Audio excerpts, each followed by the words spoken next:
The end is now in sight of the Grounding for the Metaphysics of Morals by Kant using the Ellington translation.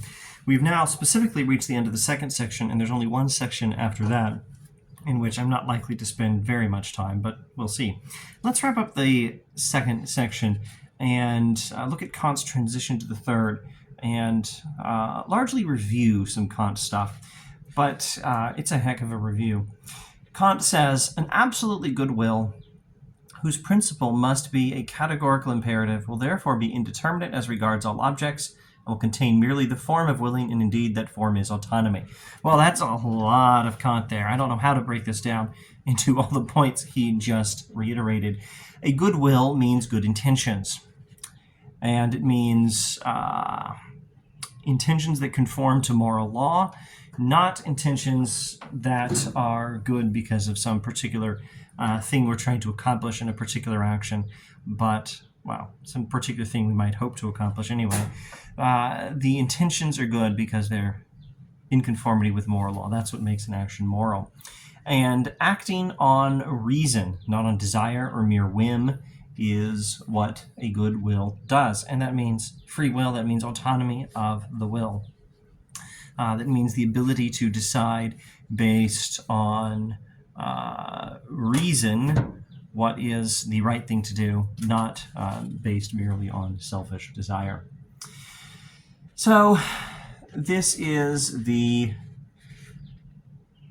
categorical imperative we're talking about here, the requirement that we do what's right just because it's right.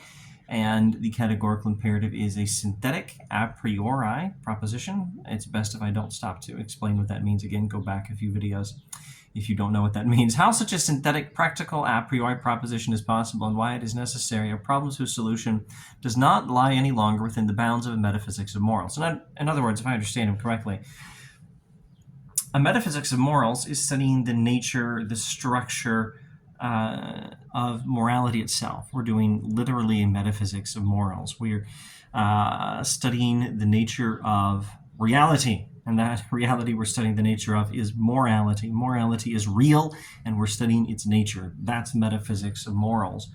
But in order to show that the categorical imperative is true, you have to do something a little more than a metaphysics of morals. A metaphysics of morals just shows what is the nature of morality, but proving that morality actually exists in the first place, that's something else.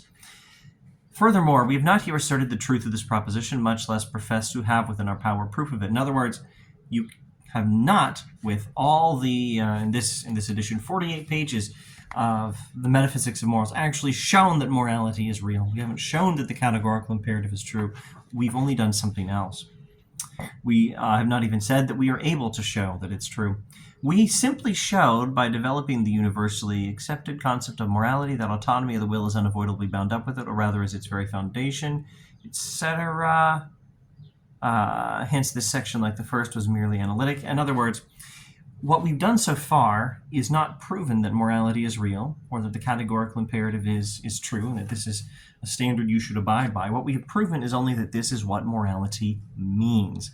Maybe morality is not real. Now I'll say, again, one of those things I say about Kant. One thing I say about Kant rather a lot is this guy is often using really simple ideas, but not phrasing them in a simple way.